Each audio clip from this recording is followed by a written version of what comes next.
Ever wonder why some businesses scale with ease while others stall out despite having great products or services? In today's episode, I'm joined by Dr. Umut Aslan, a business strategist, educator, and certified scale up coach who spent years researching exactly what makes companies thrive. From selling his own company to pursuing a doctorate in strategy to now coaching mid market companies around the world, Umut blends real world experience with data backed frameworks to help you scale smarter. We talk about the four critical decisions every business owner must master, the underestimated power of strategic networking, and challenges to expect when you're ready to grow. No matter where you are in your growth journey, this episode delivers clear takeaways from someone who's done it, studied it, and coached others through it. Let's dive in. Struggling to turn website traffic into real sales? You're not alone, and you don't have to figure it out all yourself. Welcome to Smarter Online Business, the podcast for course creators, coaches, and e-commerce entrepreneurs who want their websites to convert visitors into buyers without the tech overwhelm. I'm your host, Carrie Saunders, a website strategist and conversion expert with over 20 years of experience. Each episode delivers simple, proven strategies to help you generate more revenue and make your website your smartest sales tool. Welcome back to the podcast. Today we have a special guest with us, and his name is Umut Aslan, and he loves helping business owners just like you. So, just a little tiny bit about him. He is a business strategist, educator, and entrepreneur dedicated to helping organizations achieve sustainable growth. So, welcome to the podcast, Umut. We're so excited to have you here. Thank you so much, Kiri. Thank you so much for inviting me, and it's a great pleasure to talk to you. So, Amut, I just said just a little tiny sentence about who you are. I'd love to hear in your own words, like a little bit more about who you are and how you came to doing what you're doing today. So initially, I used to own, if I go back for further in time, I used to live in Turkey and I was working for an executive assistant as a company in Turkey, in Istanbul. Then I decided to move to the United States to do my MBA. And while I was doing my MBA, for a final project, I decided to create a business plan with my brother for our transportation company. So my final project was the business plan of our transportation company. So we started the transportation company. It grew up from like one vehicle to 15 vehicle. It started servicing not customers in San Diego, but different part of the United States and Turkey, Dubai, and England. Then later on, I said, okay, you know what? I just want to get out. It's just like I want to do something different. 2020, when I talked to my brother, I said, hey, I'm getting out. But I gave him a few years heads up saying that, hey, I'm going to go out, get out of the business and do something different. I didn't know what I wanted to do. 2020 comes in, as you all know, the COVID hits, and I was trying to purchase a different business and try it. But when the world shut down, I couldn't do anything. And here I was reading business people and with my wife telling her like that concept and that concept. I guess she got tired of me like listening to me because I couldn't get out and talk to the other people. She told me, why don't you go to academia? You already have your MBA. You could do your PhD and maybe talk to your professors and then talk to the students or classmates and share them what you're reading or whatever you studying it. I thought for a second, that is interesting. I like reading. Yeah, she says you like reading it. So I started my doctorate. It took me like 4 to 5 years to finish it. Then I decided to do combining with consultants in my experiences of both working back in Turkey and here in the United States. I said I could help the organizations grow their businesses and be more successful. So that's how I came to do what I wanted to do. And it's a lot of fun and a lot of learning. Oh, and it sounds like you, I feel like stepped in that role in in a very natural way, based upon your background and how you worked as an executive assistant, and then had your own business with your brother, and transformed both of those, I'm sure, in a way. And I love how you took the advice, and just went ahead and got your doctorate. Actually, fun fact: a lot of people don't know. I actually have my master's, and I considered getting my doctorate, but then I was kind of like done with school by that time. But I know what it can take to get your doctorate. My oldest son's getting his right now. And I know a dissertation is involved, and it's, this big long paper, very important paper. And I know you talked about in that, you mentioned to me you talked about the secret ingredients for growth that for a business that you discovered in there. Can you talk a little bit more about what those secret ingredients for the business owners listening to help them, take that next step and grow their business a bit more? Definitely. My research was about like searching the corporate what factors influence the corporate growth and success in a specifically transportation industry. However, that rules apply to all industries. So as a result of the research I did, my findings were okay, one of the key is the organization has to have a solid marketing to bring customers into the door. And I'll explain more in detail what they are. And not only the marketing, but like when they bring the marketing, the customers into the door, or like they have a lead generation system, they also have to be able to deliver the service. But one of the key factors with the delivery and services, not only for the low price, they have to have the right pricing so they continue to sustain their business. Otherwise, if they compete on low price or in a like a more natural world, cheap prices, they'll soon get out of the business. Because another factor also, the companies that to grow, they were diligent about their finances. They constantly kept an eye on it, know how much they were spending and what the right places to spend their money to get the best results out of the money they put in. And another factor was also in this specifically industry, and also it applies to another industries that people build a strong connections with the industry associations and local associations. People or companies who took part in that research were like adamant about being part of the associations, their industry association, also the local associations. One of the reasons they mentioned not only to exchange business and do business, but also to learn from the other people, other companies that they attend to the associations, and that make us strong. They could pick up the phone. Let's imagine that you're going to do SEO or like a website and market associations. You could call or like talk or exchange businesses with other people or someone that you met, they give you a call, you willingly help them to ask the questions. That's main key factors that help the organizations to grow, bring their business from a certain level to the next level.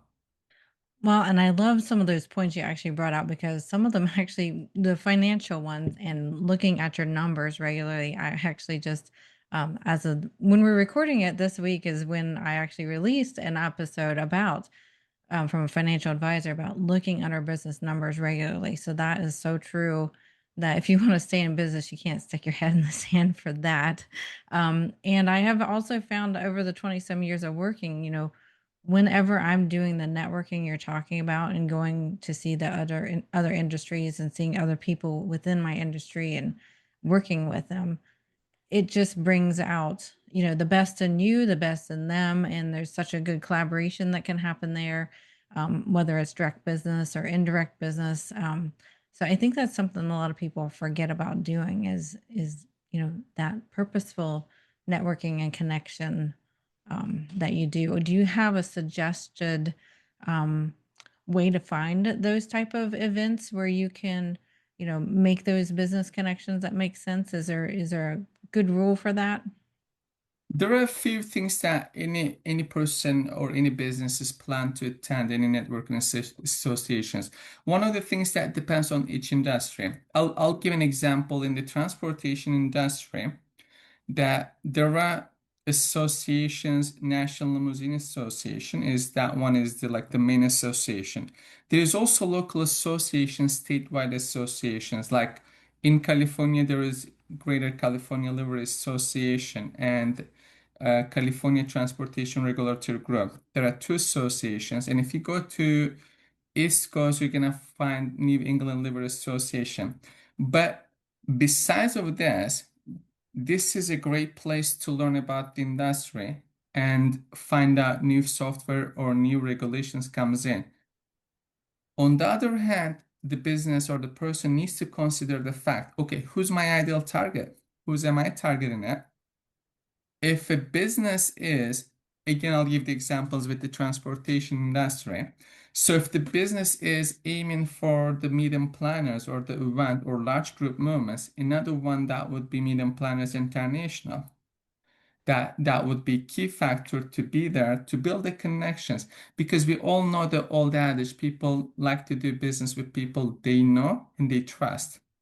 So another thing that they should do, not to go for the only businesses. I'll tell a funny story. When we started the business way back with my brother, I said to myself, even though I networked a lot in Turkey, and I said, okay, when I go to the business, I'll grab a $500,000 business. We're talking about almost 20 years back. Mhm. That was unrealistic goal. And that was not a correct way of doing it, because you're not just going there to capture a business. You're going there, number one, to learn, number two, to build connections, and as a result of it, to gain some businesses. If you only go with the focus, I'm going to get a business. Okay, one time it's not going to do it, because people, when you go there, they already know each other and they have a connections, especially in the limousine industry that the National Limousine Association shows, that has people continuously go there. If you go there just one time and expect to grab a business, you might be lucky, but it's unrealistic. But if you continuously go and be part of it, either volunteer or continuously go support it by being there, by being present there and helping the people who's new there, that will help you to not only build great connections, you'll also learn because of that deep connections or strong relationships, plus you'll get business. So the combination of it, and also one has to be prepared not just to go immediately to sell, but also like what makes them different. Why should someone work with that? But maybe what we call an elevator speech. But again, the purpose should be to understand the other person and build the connections. When you understand, build the connections, people, you will find out if that's the right person to do business or not, or otherwise, you'll also learn about that person's knowledge, how they do their businesses. And one thing that you can grab and bring it back home and implement it, that may be the key for the success of the business. And before we, started recording today too, we talked about how you're helping business owners, go to these type of events and, not just go and come back, you can go and like, figure out how to implement what you learned as well as, follow up with the connections that you've made.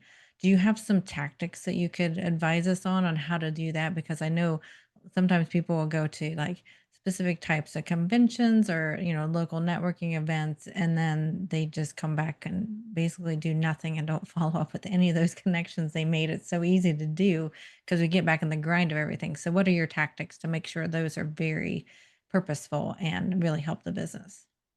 Exactly. So many people, as you mentioned, they go to that events, they build the connections, they spend the money, they come back, and suddenly they are working on a daily things that they need to complete, and they forget all the connections they made or the knowledge they grabbed, and they don't execute it in for their businesses.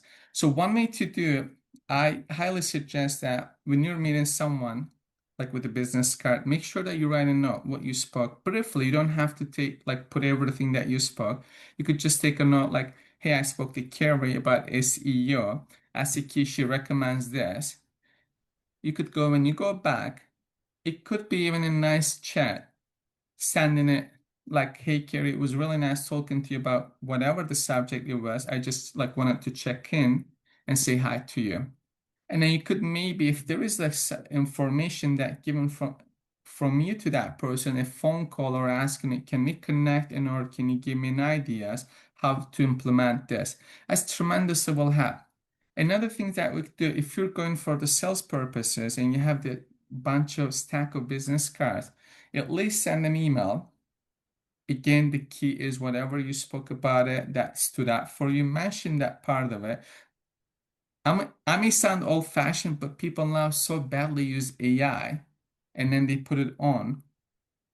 But don't make it through the AI. Make sure that there is something that's shared during that conversation and put it in that email so people would remind you. Because imagine that how many people you're talking to and other people at the same time talking to, if it's not hundreds of people to remember you. So taking a note on a business card, what you spoke, who the person is, that is tremendously helpful. And again, old-fashioned, you emailed it. A phone call may help also tremendously as well to build the connections. For And sorry, I was gonna say I never had the idea of like putting down a note on a business card. That's actually pretty genius to do. Imagine that every time you go to the event, how many people you talk to. Right. Just like if it maybe not, I spoke to Carrie. She lives in, or anything, she has two kids. I'm just making up.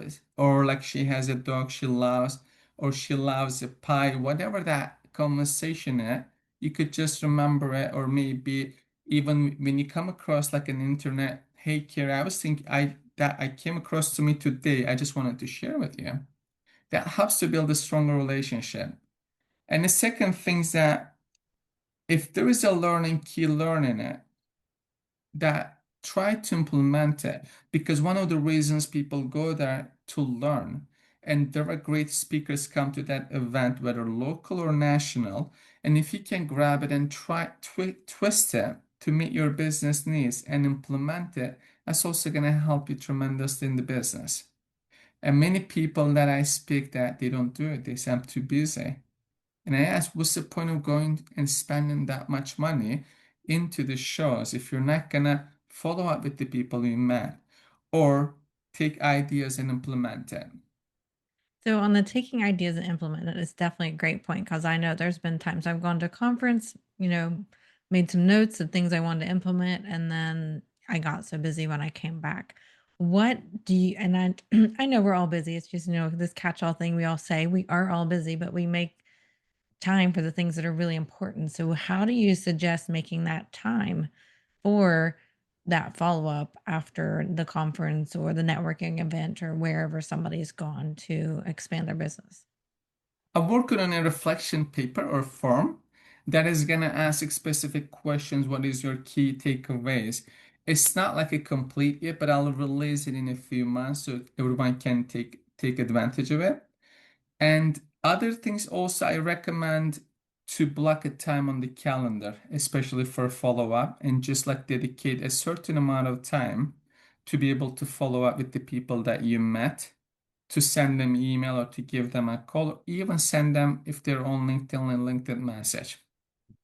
And I feel like a lot of the threads that you've said here, and correct me if I'm wrong, is we're really trying to keep that human connection, especially now that we're a lot more digital, let's say, than say 10 years ago. But it sounds like, keeping that human connection in all these things that we're doing here and like writing down that note on the business card. I mean, that's just a genius way to remember that person because sometimes business cards don't show their face. So you might go, "Well, who is this person?" But if you have that note, then you're like, "Oh, yes, now I remember the whole conversation because you have a little snip of what you guys talked about." So I feel like a lot of your, theme here is having that human connection. How do we make all of this humanized so that we can grow from it, remember the people, and make that pure connection with them? Would that be right? Exactly. And I recommend to some of my customers or friends, I say, hey, on your business cards, put your picture. Some people like it, some people don't like it. And the reason I suggest it, I tell them, look, they're going to talk to hundreds of people. And when they look at that picture, oh, okay, I remember this guy. I remember him. In my case, they can say, oh, I remember that bald guy. Well, So in it my does case, it'd be help. like, in my case, it'd be like, I remember that short female. So then we're talking about, kind of alluding to how we scale our businesses. So, and I know you help businesses scale. So, what are some of the challenges business face when they're scaling up and trying to grow that business? So one of the things that, if you remember, I mentioned is marketing, right? And sometimes I see to these days, I'll give you an example that sometimes some of the business owners don't let it go. Here is an established business. And I'm talking to the owner, and he says, I wake up at 5 a.m. in the morning. And I asked him, how do you do your SEO? Or like, who does that? He says, I do it. I looked at him, are you serious or joking with me? He said, no, I do it. Like, tell me about it. And he says, I wake up at 5 a.m. in the morning. I work on it. So initially, maybe if the businesses don't have enough resources, I understand, and they'll do it to their best ability, unless they go invest the time to learn the skills of creating a website, building SEO. But that's a completely different set of skills than managing a business. Like we previously mentioned, one of the key roles of the CEO or the business owner to have the right people in the right seat and then make sure that the company is profitable or there is a return on investment and people hold his or her people accountable to be successful and not just managing the SEO or the marketing. So, and we say that if you're doing two things or three things, you're doing nothing. So, one of the things I recommend to business owners, okay, after a certain level that you reach, start delegating it so you could focus on other things. And to be able to scale, one of the things also to execute it. So, marketing has to continuously bring lead generation. At the moment that stops, what happens? There is no business, there is no customer to start to deliver them services. And delivery of the services is the key. Companies or organizations should have a clear processes and they continuously work on to make the process easier, not only for their customers, but also for their employees as well. It should be easy for a customer to make a business with the organizations or the firm. And another factor that processes would help to deliver the service better than the competitor or anyone else so customers would come back. And of course, the financials. It is unbelievable that you'll see the business owners sometimes they don't even know their numbers. They should have their numbers the first, like the fifth or the 15th and regularly review it how the business is operating it. Here's a funny thing. I met with some business owners and when I asked them, how often do you review your business financials? Oh, I don't. And I'm surprised. I said, how, you don't? And how do you know how the business is doing it? Oh, I don't want to look at the numbers because I don't want to feel bad or feel stressed out. And I said, okay, how do you know the business continues? Oh, I just look at the bank number, and if I have enough money, that's fine. That's very dangerous. Very. So that I come across sometimes business owners don't want to even look at their numbers because they don't want to see the bad numbers. But the key is to be able to see the numbers and adapt it to prevent any disaster, financial disaster. Yeah, because you can't correct something you're not tracking. It's as simple as you can even think of it as like weight loss. You can't lose weight unless you're tracking your input, your food, as well as the calories that you're expending, whether you're exercising or not. Um, so yes, you can't fix something you're not paying attention to for sure. But I do know a lot of people that do that don't even look at their numbers, and I've been guilty of that in the past as well. Sometimes things are, especially during COVID, I feel like we all got off kilter and was just trying to survive and weren't being proactive. And I've seen a lot of businesses since then um, stuck in that loop of just being reactive and not proactive with like their finances or their website or all kinds of different places in their business. I figure you've probably seen that as well, where they're just getting to this reactive mode and they're trying to not drown and they're not like actually swimming and they're not being forward motion, they're just kind of stuck in the water. They do some of the businesses, they do stay stuck in it and they try to do so many things. And is famous saying that saying is attributed to Peter Drucker.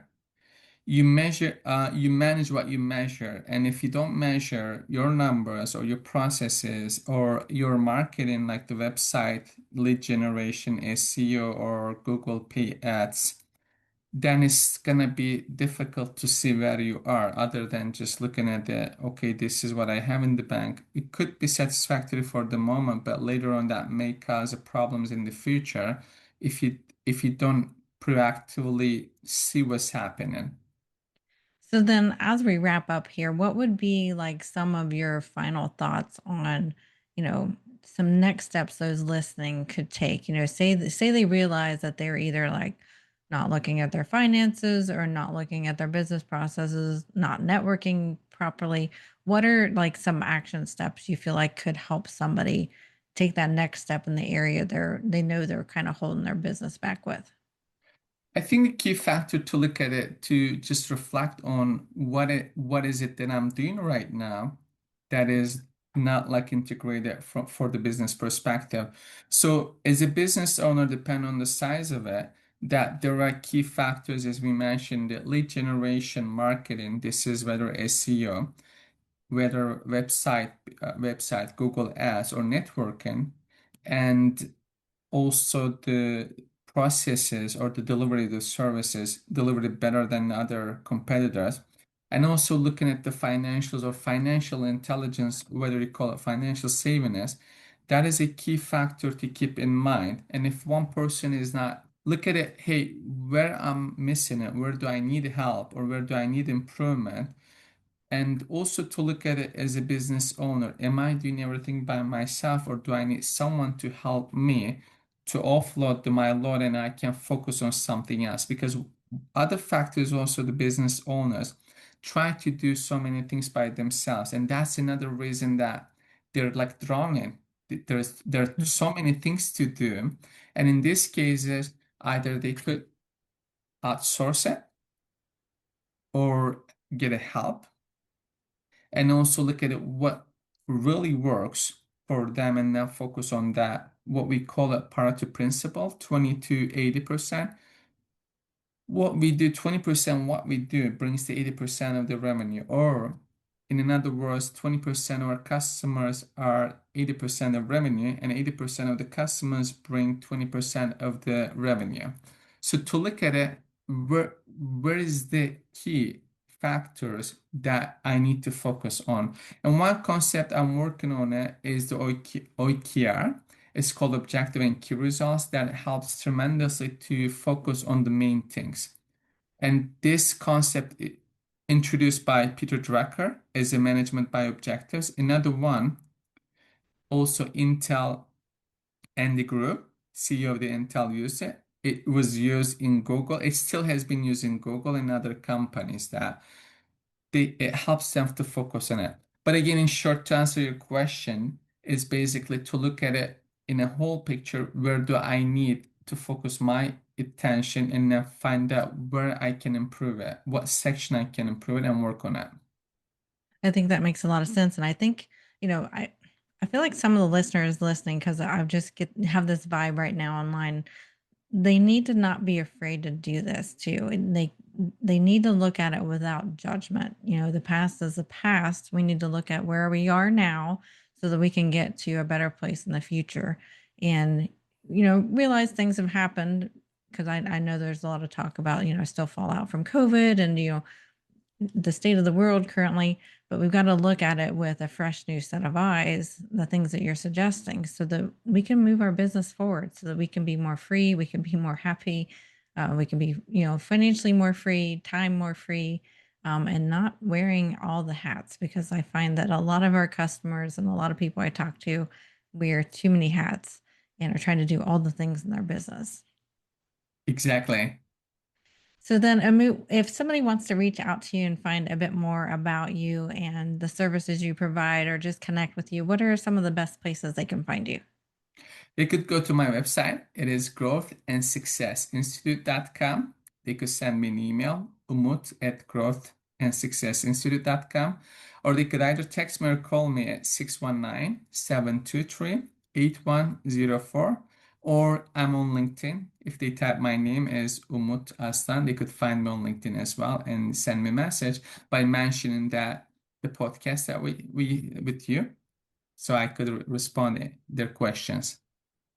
Great. I really appreciate having you today, Umut. It's been wonderful talking to you. We're in a group together with Brenda Miller, who's been on our podcast as well. And it's just been great to get to know you over the past, I think, about a year and a half or so now. So I appreciate having you here. Thank you so much, Kira. I'm really glad to be here and talking to you. That was a great pleasure. I hope this conversation with Dr. Umut Aslan sparks some big picture thinking for you. Remember, scaling isn't just about growth, it's about growing with intention. It's about making strategic decisions around your people, processes, finances, and long term vision. If you're feeling like the bottleneck in your business or you're stuck working in the business instead of on it, take this as your invitation to zoom out and reevaluate what's really driving growth. You can learn more about Umut's work over at the Growth and Success Institute, and we will include the links in our show notes.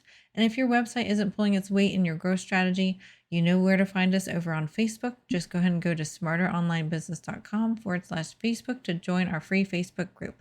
And I will see you next week.